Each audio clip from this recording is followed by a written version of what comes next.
Alright, so this is Uru Eke, still on Starseed on Origin TV. Now, there's some things that aggravate me, that upset me. And the government doesn't care. Internet Yamoto are very careless on the road, and the government doesn't care. Now, in Anyamoto, there's no need to rush. Where are you going? Half the time, where you're going to is down the road, or you're going to be stopped by a traffic light in front of you. But you must swerve, and you won't be patient. During one, you want to die, you know. So these kind of things upset me. And then, of course, especially I won't say unfortunately, I live on the alternative route in Onion, and the alternative route all supposedly will alternative to the toll gate, with trucks, lorries, trailers. Everybody takes the alternative because they try to avoid toll gate. If everybody's taking the toll gate, taking the alternative route, who's taking the toll gate? Who's only maybe Shala? It's a flood. You know, I can't get to the gate of my house without having to go in a boat. What does that tell you? You know, so government, what are you guys doing about this problem? Do you guys want all the cars on the road to freaking lose their shocks and suspensions just because you guys probably maybe have put the money aside for something else, or automatically really made holiday in Spain or something? So that's one thing. And then the drivers, you guys are always in a hurry. You know, because something that will take you, because really and truly, most, like for instance on that stretch of Ozumba, you can't really go very fast, especially because there's traffic lights at literally every junction, but you want to beat the traffic lights. And then when the traffic light, the lights don't even say green yet. On amber, the horn is, everyone's horning, honk, left, right. It drives me mad. So in essence, while you guys are driving, and for the government, you know, measure so that we can drive our roads, our cars comfortably. Yeah, but the thing, I've had problems with police and last minute and everything, but I'm made for them, because really and truly, because what they want to do is waste your time, and most of the time I'm ready to just sit there because I ain't gonna give you a dime, you know, because a lot of the times I have my documents, I have everything, and you guys just stress me out just to take money from me, and I refuse to part with any money. So Shishi got me in. An experience is one night I was coming home, and of course it was really late. I was the only one in the car, and this junction where they were in VI, it was dark, and you know when they flashed their torchlights, it could have been anybody, you know, but just out of courtesy, I said let me stop and answer them. And they're checking their documents and doing what they normally do, and I'm patient and I let you check all the documents and do what you need to do. Next thing, madam, what do you have for us? Nothing. So when I said nothing, he still asked for more, asked for driver's. And I've been told whenever you bring out your driver's license, don't give it to them, do this. When they want it, take it back. So I showed him my license, and I said no, I'm not giving you my license at this time of the night, you know, where it's dark. I don't know if you're a real policeman. So anyway, so they tried to delay me. I wound up my windows and I was ready to sit there, you know, making some phone calls, because you know on the island they're quite scared because they don't know who you might be or who you might call. So just after trying to drink, and yeah, give me one couple. So when they were tired, they let me go. But let's not lose focus here. I like the way you are not taking any responsibilities for your actions. Blaming the devil for having unprotected sex with me and with another woman at the same time. Who was having unprotected sex with God knows who. Exposing me to STIs and STDs. Taking money from me secretly and setting up home with her. Leaving me without any explanation whatsoever. The two of you going online to call me names and embarrass me. So not only is it the devil's fault, but I'm also supposed to believe that it was God saving me. So I remember when I was in primary school, there's this boy, oh my gosh, his name was Andrew. There was two of them. One was Andrew, one was Nathan. But Nathan was a new boy in school, and he was hot. So all the girls wanted Nathan, so I let Nathan alone.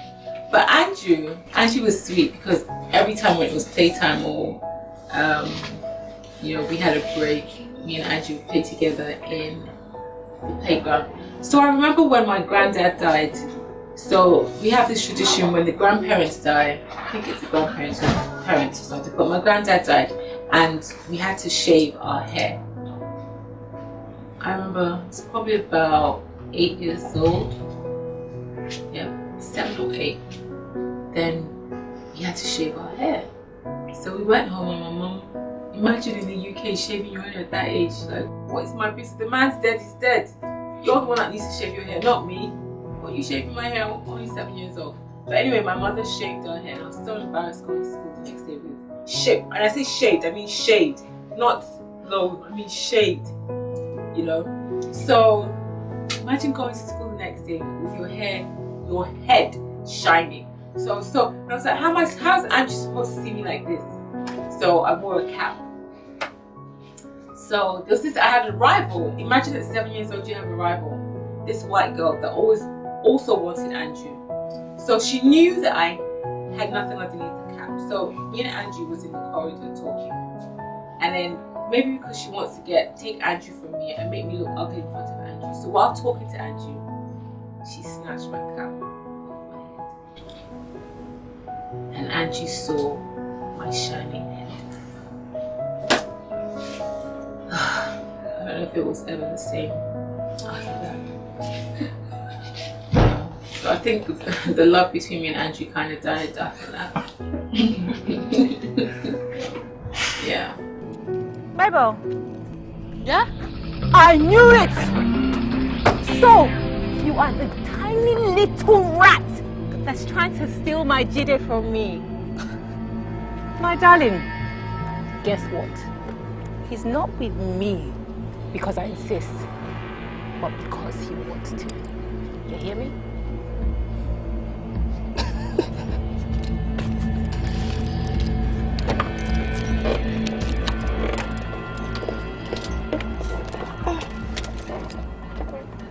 Secondary school days, because I would call myself a late bloomer.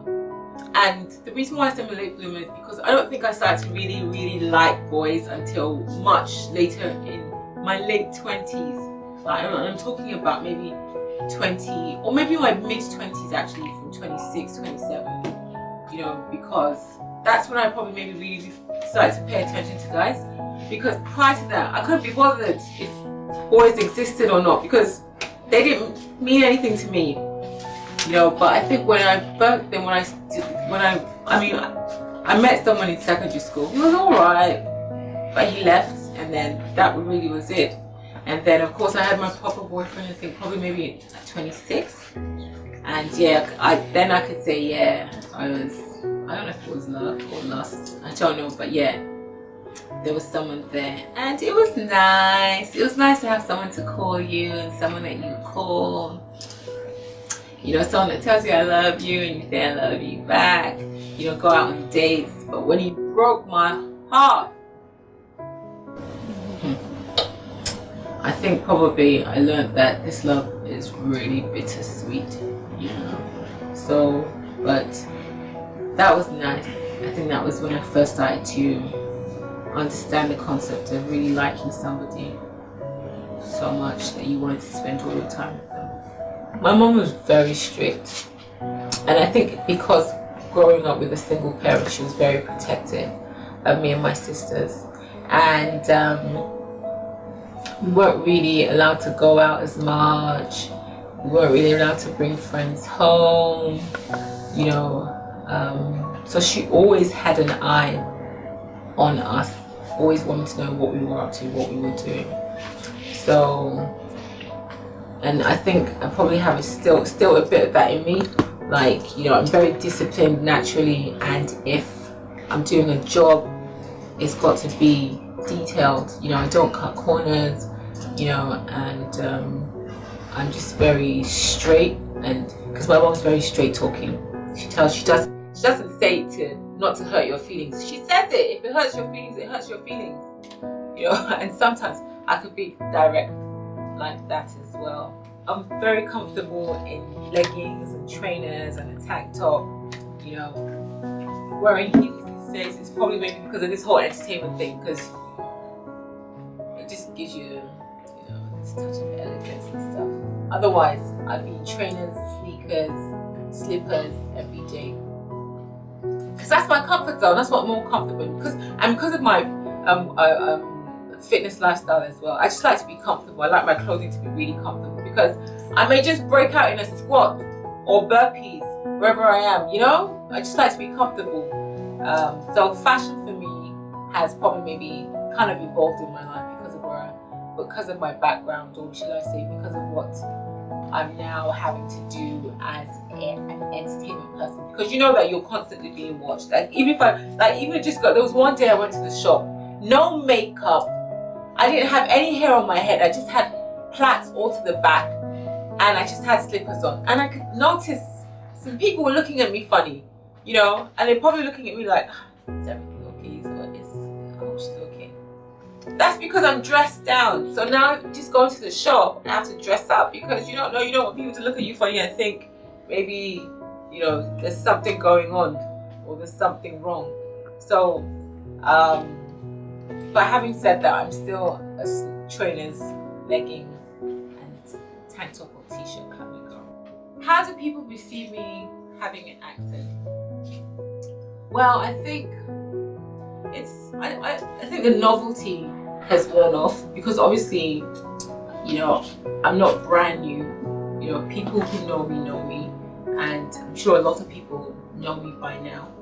So it won't. You're not like, who is she? Why is she talking like that? You know that, ooh, this is Uru. So you're not gonna be, you know, questioning my genuinity at this stage, because it's been quite a few years, you know. So I think that's out of the way, and I think it's come to a point where, you know, also I have to state that, of course, when you're taking on a film role, you have to be able to be adaptable, you know, because it's not, you don't want to constantly be the girl that just returned in the films. You'd be very limited, you know. So you should be, because I'm sure if you've watched some of my films, you realize that this is not how I speak. But in my natural form, when I'm comfortable around my people, you know, when I'm comfortable and I have to be me, this is me. And then when I then have to take on a character, then of course I try as much as possible to sound like everybody else. And I also have to state, one of the first films that I did it in Pidgin.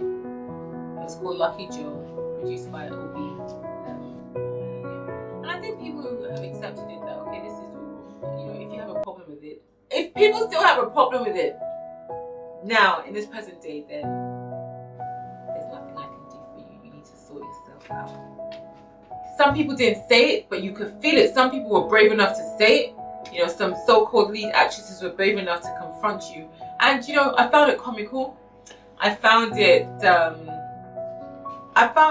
ridiculous, because I'm like, you should be comfortable in your skin. Why does how anyone else is, or the way anyone else speaks, why should that be your problem?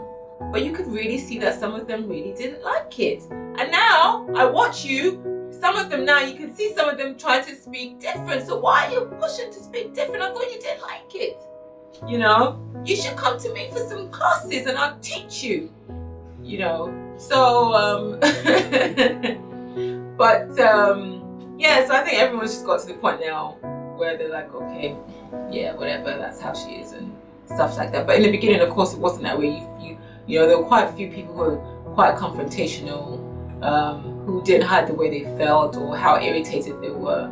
And it's a shame, really, because these are people who are supposedly well-traveled. They've been to lots of countries and they've met people from various backgrounds. And not everybody can be like you just because we're Nigerians. We're not all the same, you know. So, but I'm sure now they're okay. So what's the surprise? This is it! Look, I came up with some new recipes for the restaurant menu, and I want you to taste every single one of them. Right. It looks really good. Thank you. Well, it really looks good. But I kind of knew it, that it wasn't really about my birthday. It was about you wanting a taster. Yes! An honest taster! Look on the bright side. You'll be having a 5-course meal, baby. Well, indeed I will. Indeed I will. Let me get you some serving spoons and a plate. Sure. Feed yourself, baby boy. Thank you, honey.